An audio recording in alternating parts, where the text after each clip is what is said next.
Иран деген мемлекет бар ғой. Иранда не біледі? Иранда шииттер тұрады. Білесіз ба? Иранда біз жалпы бұл мұсылмандар, ислам, шииттер және сунниттер деп бөлінді мұсылмандар. Шииттер және сунниттер деп. Ал біздер кім? Біз сунниттерміз, дұрыс па? Демек, Иран мемлекетінде 95% шииттер тұрады екен. Шиа дейді ғой. Бір адасқан топ. Түсінікті? Демек, 95% адасқан топ тұрады екен. 5% ғана сунниттер екен. Бірақ бұл Иран бұрын сунниттер болған екен ғой. Түсіндіңіздер ме? Бұл Иран сунниттер болған. Сөйтіп, Сафауи деп айтылады, Сафауия деп. Сафави әулетінің уақытында Исмаил Шах деген басшы келеді. Сол әулетке басшы келеді да, Исмаил Шах деген бұл сунниттердің барлығын, ғалымдардың барлығын қинайды ғой.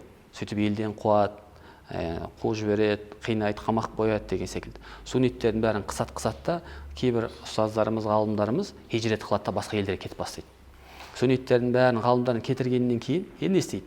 Енді тұрады да басқа Исмаил Шах, басқа Ливан, Ирактағы сол шииттердің оқымыстыларын, ғалымдарын өзін Иранға алдырады да, сол айтқанда мешіт, медреселерде шииттік бағытта оқытып бастайды ғой.